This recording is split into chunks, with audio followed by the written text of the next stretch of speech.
express how excited we are to announce Scott's arrival here at the organization, and certainly his wife Kim. We welcome you as well. And you know what I guess I'd like to say from the beginning is, you know, over the last several weeks, I had a chance to personally spend a lot of time with Scott. We talked about a lot of different things, and the more time I spent with him, my admiration for his philosophies about how to build winning teams, how to build winning organizations and sustain them. His thinking along those lines really made a strong impression on me, and in some ways I think aligned with the criteria and the values and the types of players and the types of character that we want to be about organizationally.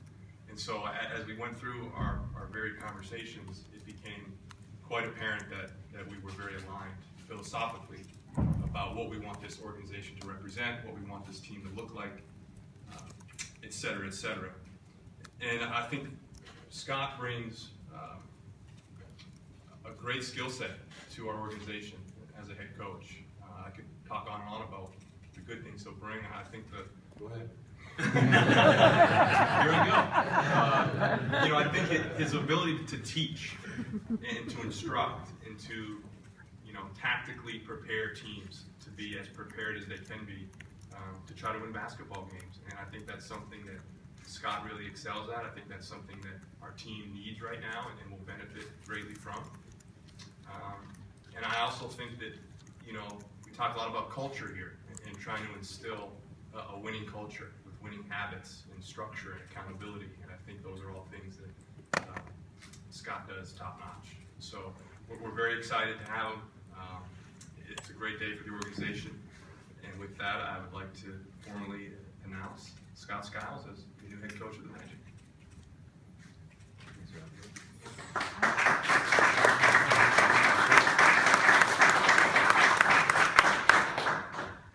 I'd just like to add on behalf of the DeVos family and the entire Orlando Magic organization, we'd like to welcome Scott and Kim to our family. We're incredibly happy to have you here and have you back. A couple of thoughts. First, I'd like to thank Rob for his process. Many days we've been in this room and we've talked about process and the thoroughness and you know, the type of research and intelligence work that Rob and his team do when we make decisions. And this was no different. You know, Rob scoured all available, you know, potential applicants and did a lot of research on them and really came to this conclusion pretty quickly. And I just want to congratulate Rob, you know, for the thoroughness of his process. I also want to thank James Borrego, who did a phenomenal job for us in taking over the team at midseason. JV was given a huge task of taking a team that was struggling and trying to turn them around, and he did it with the utmost of professionalism and class. And so I just want to thank JV for that. When we began our search, you know, my discussions with Rob in particular centered on finding a coach who was balanced. We wanted someone who had incredibly strong leadership qualities. We talked a lot about head coaching experience with many of you along the way. And we also were looking for someone with a strong communications background as well. I think we found the perfect individual to fill all of those attributes and more.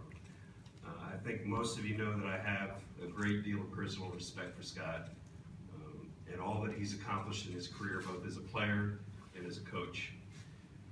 He's always possessed strong leadership skills as well as a strong advanced knowledge of the game. His focus on structure, accountability, playing the game the right way, playing the game with character, representing the organization in the right way, are all attributes that we strive for at the Orlando Magic every day. He did it when he was a player, he's done it as a head coach, and now we're proud and happy to say that he's going to be doing it as our head coach. His level of preparation and effective communication are attributes that we coveted, continue to covet very highly, and fit well with the structure of this organization. So I'm excited to welcome you back to the organization. We're really looking forward to you leading our young men to the next step in our process of getting back into contention in the East. Welcome home. Thanks. Good deal. This is probably as good as it's going to get for me, all these comments and stuff. I'm really thankful to be here. I thought maybe I'd tell you a little bit about my day yesterday. I had a great day. The three of us went to Grand Rapids and spent time with Mr. DeVos and his family. And it was a lot of fun for me because those are intelligent people asking intelligent questions about their franchise. And I've always had a lot of respect and admired the family. And it was fun for me. It was a lot of fun. This is the biggest crowd I've spoken in front of since I went to the Fortress of Solitude. So I apologize in advance if I'm a little rusty, but I want to thank them for the opportunity. As I said, I really respect them. I want to thank Alex as well. I know some of the B guys were a little surprised a few minutes ago when I spoke to them that I only spoke to Alex briefly when the season was over. Alex said, we're going to talk to you, and that was it. And I didn't speak to Alex again until yesterday. And Alex made it very clear that this was Rob's call, and Rob made it very clear to me in the beginning it was Rob's call. And I really thought that was fantastic because I want to be here because I'm going to work with Rob every day. It's not that I'm not going to work with Alex, but Rob every day. And the fact that I was going to be here because Rob thought I was a basketball coach and not because I used to play for the Magic was very important to me. I like this team. Obviously, when you don't have your hands on the players yet, you don't really know. But from afar, I like the things Rob has done. When you elect to go this route of sort of retooling and getting guys through the draft, it can be difficult, but also very exciting. And I think one of our probably our major weakness is that we're inexperienced, young, but that should also be our strength. And there comes a point where just in the day-to-day communication with the guys that they have to understand that that can't be an excuse anymore. It has to be turned into a strength, and we should be playing with energy all the time, and I know that we will. So I want to thank you, Rob, for what Alex said, the process, and what you went through. I know that Rob did a tremendous amount of background information on me. I'm not really the type of guy that, when jobs are open, goes out and tries to stalk them, and I'm not real aggressive with that. I felt that at some point, someday before too long, somebody might actually, roll up their sleeves and talk to people that actually work with me instead of sort of believing what I believe is a bit of a false narrative about me. So I'm grateful for that. Thank you. That's it. I'm glad to be here. It's no secret I live here. Consider my home. Everybody at Central Florida has always been very kind to me and my family, and I feel comfortable. So I'm really excited. It's going to be a long summer waiting on the season to start, but there's a lot of things to do, and we'll get after it right away. Okay, at this time we'll take questions. If you could please wait for a handheld mic, and please state your name and affiliation for our viewers on OrlandoMagic.com. John? John Denton, OrlandoMagic.com. Scott, you helped turn around situations in Phoenix, Chicago, and Milwaukee right away. What gives you confidence that you can do the same here with Magic, with a young team on the rest? Well, I don't know, John, if I would agree about Phoenix.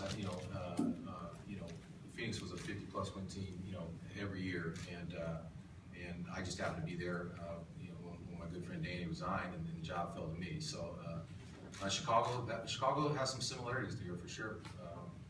Kind of the same type of young player, and then Milwaukee, I would consider them more veteran too. But I don't want to get too much credit for turning something around because my ego's not that big. That, somehow I did it on my own or anything like that. You do that when you have good people, people that work hard. Nobody's ever going to convince me that in any walk of life, any profession you have, that you can't still outwork people. That's just true. And so that's what we have to do. We have to go out and outwork people. Rob, Joe Kepner, WFTV. Can you kind of walk us through what's happened for you since February, and at what point Coach Skiles landed on your short list? Yeah, sure. So since February, I've had a birthday. Congratulations. Here for a little while. I appreciate that. turn 30 now? Just turning 30 next year. So you know, it was a lot of work. Our staff did a really good job of sort of pinpointing, you know, what we were looking for. And you know, as the season ended, we started to kickstart that process in earnest. And over the last several weeks, it was really just about, you know, talking to Scott quite a bit, making sure we're on the same page in a lot of different areas, which we are, and then talking to a select few candidates, you know, elsewhere to do our due diligence on that front. But at the end of the day, like I said, you know, to start, it became pretty apparent that Scott is a tremendous fit for us in a lot of ways. Can I jump in real quick? I'm sorry. I just want to recognize Matt Lloyd right here. You know, Matt, I want to thank him. I kind of look at him as a little bit of a bridge between Rob and I, because to my knowledge, he's the only one that I know of that's worked with both of us. So, you know, he knows Rob, he knows me, and, you know, I just want to say thanks to Matt. That's all. Sorry, go ahead. Ken Hornak, FoxSportsFlorida.com. Is there any one thing about this Magic team that jumps out at you that makes you think that, hey, this is what I can provide to them that's missing right now?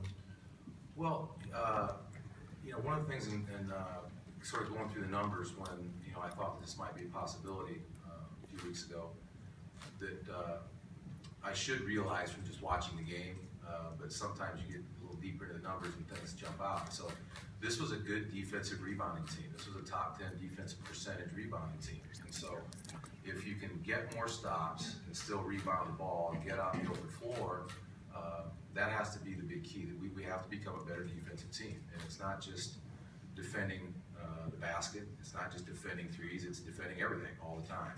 And I don't see any reason. I think I'd like to stay away. I know I'm going to get a lot of questions about like individually commenting about a lot of the players, only because I haven't talked to them yet. I don't want their first connection with me to be through the newspaper. So, but anyway, I'm just going to mention the backcourt. You know, the starting backcourt, in my opinion, should be a top 5 defensive backcourt. Good hands, athleticism, lateral movement, things like that. And so, you know, I believe I can help with that. Back left. Mike Bianchi, Orlando Sentinel. Rob, about how many other candidates did you talk to, and when Thibodeau became available, did that enter into the equation? You know, Mike, we talked to a small number of candidates, a select number, after we had identified, you know, the pool that we wanted to really target. And we found our guy. We found the right guy. We're completely enthused with Scott. We're excited about it. And, you know, I'll leave it at that. He's the guy for us. Go ahead, Joe. Joe Kepner again, Scott. A lot's been said about your relationship with Tobias Harris from your time in Milwaukee. How would you classify your relationship with him? I don't know what a lot means. I'm not sure. I have. Well, both negative and positive. It's been obviously brought to my attention that something was printed that somehow we didn't have a good relationship. We have a great relationship. I mean, maybe I'm positive Tobias would say that as well. So I was instrumental in drafting him. Tobias is a very, very good person and a very, very good player. And you know, that combination isn't always easy to find. But he was a rookie. He had a couple health issues in camp, and at that point, what we were trying to do in Milwaukee at that point was not necessarily number one priority. Was to develop the young guys. It was win. I mean, that was the edict. We were supposed to be built to win. And Mike Dunleavy was a better offensive player at that point, and Luke Bonamute was a better defensive player, and Tobias got caught in between a little bit.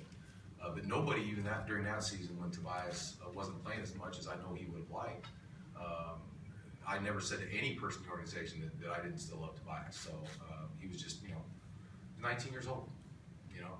A lot of times, an organization will talk about patience, but sometimes all of you make that very difficult. So, patience means we've got to play everybody all the time, all the young guys, and that's not necessarily true. What you have to do is develop them, and with development, under the umbrella of developing guys comes a bunch of different things. Accountability is one of them. And so I think that's how you're shortchanging guys if you don't think that you can challenge them, that they'll rise to a challenge. And Tobias is a guy that I know does that. Larry Ridley, West TV. Scott, when you look at this roster, I know you don't want to talk about players, especially. You're going to ask me anyway. Yeah, but when you look at this roster, what do you see when you look at this roster? And can this team become a playoff team this season? Well, I think what we have to do, and you're going to ruin my whole first speech to the team preseason because I'm going to give it now. But I think we have to have a longer term goal. And what I mean by longer term is in the season, at the end of the season, where we want to be. But we also have to break it down into a bunch of different areas. We need to go from a bottom 5 defensive team, and I'm going to aim high and say a top 5 defensive team. We're going to raise that bar really high. And so I think, if we focus day to day on those little goals every day, that, we want to have a winning record. And the reason I don't want to just say the playoffs is because playoffs. Almost did. Sorry, AI. I knew he was going to. But is because, and it may not continue this way, but you've been able to have a losing record and make the playoffs in the East. And so, if our goal sitting up here right now is to have a losing record and get the 8th seed every year, I mean, that's pretty pitiful. So, we want to have a winning record, and I know that's a tremendous jump from where we are. But how do you got to put that bar up there, and a lot of it's going to be centered around our defense and getting out in the open floor and playing at a little bit quicker pace.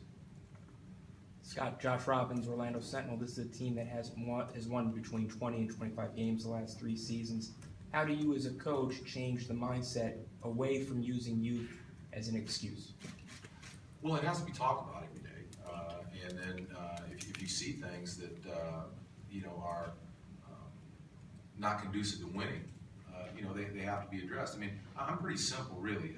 In what I try to discuss with the guys. I mean, we expect them to be on time. And in the NBA that means early because there's always treatment, there's always a lift, there's always some shooting, there's always film work, whatever that is. Play hard all the time and care about winning. So it all centers about, and under that caring about winning is a whole bunch of different things as well. But I have no reason to believe that all those 3 attributes aren't in a lot of the players. And so I'm going to go in believing that, and we'll just address things as they come up. There's going to be youthful things that happen, of course.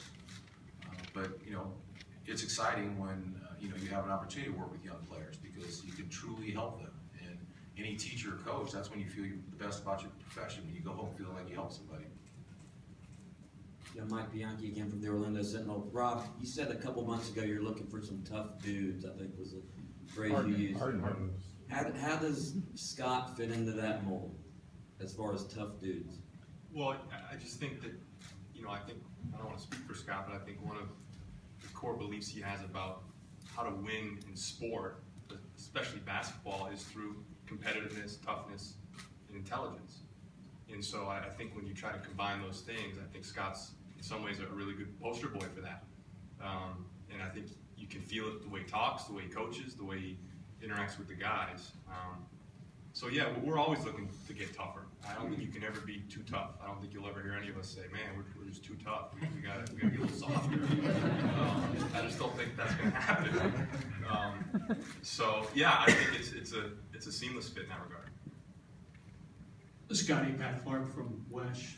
Does any of this seem even the slightest bit surreal to you? I know it's been years since you played here, but when you were playing for the Magic, was there even a small part of you that wondered, geez, one day I might be the head coach of this team? Not really. I did like the old building better than this one, though, I have to say.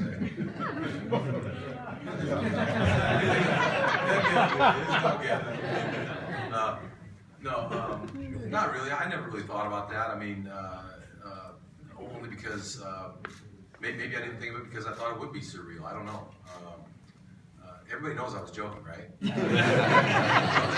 This place is phenomenal. But I didn't think about it too much. When you're an NBA coach, there's only 30 jobs. And they're open often, but unfortunately for the coaches, but people tend to have certain guys that they look at or certain styles they look at, and that eliminates certain guys. And this just happened to be sort of the right place at the right time for me. Scott, Mike Wallace, ESPN.com. You mentioned the false narrative, so to speak, that surrounded maybe your reputation. What did you mean by that, and how are you different from what that narrative was some of your last stops? Well, the 3 things I mentioned about being on time, playing hard, and caring about winning. I would say the vast majority of NBA players hit on those, if not all three, 2 of the 3 or whatever. But you know, out of 450 players, you know, you're going to have some guys that don't hit on any of them sometimes. And I won't deny that I feel passionately about those 3 things. I don't feel like I have to apologize for them. And I was about to say, I won't deny that there have been a handful of times when I may have butted heads with a guy. I'm never looking for confrontation, but I'm not afraid of it. And I would say, and you know, the high percentage of players that have played for me enjoy working with me, and I've enjoyed, you know, working with them. But again, I believe in those things, and if I see somebody who literally does not care about winning, there's no one on this team like that. But if I saw that, I'd have to address it, and it would start with a conversation. It would eventually move to other areas, and if it needed to go that far, it would go to some sort of discipline, you know. And I really don't feel like I should apologize for that. Coach, Destina Barton with Bright House Sports Network News 13. With these 2 years at home, essentially here in the Central Florida area, how much have you paid attention or been in tune with the Magic? And more or less, when you met with Rob, what did you prepare as presenting your case of why you are the coach and should be the chosen one here at the Magic? Well, you know, I watch the Magic, but I watch, you know, I watch the NBA. You know, I watch the Magic like I watch a lot of teams. You know, when Rob was going to come over and we were going to sit down for the first time, I guess I did what anybody would do. I took a long, hard look at the numbers, and you know, to sort of be ready for any questions that might be asked. But the main thing I think for Rob and I, you know, the first time we met, was we didn't know each other, and so you know, personality-wise, you know, on a personal level, did we have any sort of connection? And I felt like we did. And then, you know, we moved into more basketball philosophy and everything, and you know, I thought we batted 1,000 in that area. I thought we, you know, saw the game very, very similarly, and so I don't want to act like I didn't do any preparation, because you know, I did the numbers and stuff, but I just kind of wanted to, you know, meet Rob and get to know him a little bit. Philip Rossman, Mike Orlando, Magic Daily. Obviously, the shelf life of coaches can be vary, and some can be very short. You've had stops in the NBA before. What have you taken from those opportunities that you'll bring here to make this stop a little bit different? Well, you know, it's funny. You know, every player is different. Every opponent is different. Things are happening so fast in the NBA that you know, there are some things that privately I don't really want to share publicly. That just in analyzing myself, that I will do differently. But you know, the main thing is I also have to stay consistent, you know, with what I believe in. So I've got to find that balance right there of sort of staying with what I believe, but at the same time, sort of learning every day. I mean, that's what this is. After every single game, you know, the first thing you ask yourself is, what did I screw up tonight? You know, what could I have done differently? What bad decisions did I make tonight? And you know, you keep that going as the year goes on. And hopefully, as time goes on, you're learning as your team is learning at the same time. Mike? Yeah, Mike Bianchi against Alex. Even though Scott was hired, obviously because of his coaching ability, you talk to fans, to his connection with the fan base. How does that help? And he knows what this franchise has been through, the ups and downs through the years. Do you think fans maybe appreciate that? Mike, I look at it as icing on the cake. You know, this truly was about finding the right coach for this team. And right from the beginning, when the process started, Rob came to me and, you know, looked at a list of potential candidates, and he wanted to talk about Scott. And I said, you know what? We're not going to talk about Scott. You're going to go meet Scott, and you're going to, you know, ultimately come to your own conclusions about Scott, and then we'll compare notes. Because I truly wanted this to be an objective decision about his coaching ability. I didn't want, you know, my personal past with Scott and, you know, my experience with him of having been a player here, and you know, our relationship to enter into that. You know, we truly had to find the right coach for this team. Now, at the end of the day, he's a former player. He's probably one of the handful of most beloved players in the history of this franchise. And it's icing on the cake for our fans that he can come back and now be on the bench. But that wasn't the reason why Scott was hired. Scott was hired because he's a great coach. He's a great coach with NBA experience that fits all of the attributes that we're trying to build this team around. And he's here because he's the right coach for this team right now and where we want to go. And for our fans, it's an added delight that they can cheer for Scott Skiles again, and they also have the best coach that they could possibly have coaching their team. That's nice, but it's only the fans above 50. The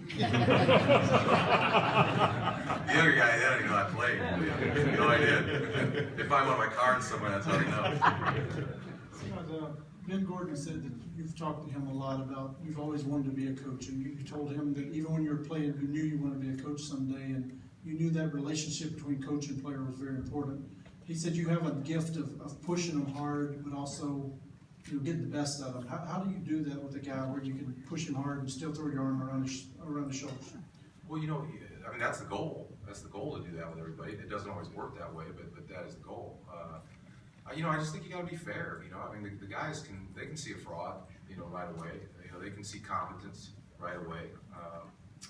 So if you're fair and you're real with them, and you're honest all the time, guys respond to that. And if they don't, again, it's probably an issue, that you have to address. Any final questions?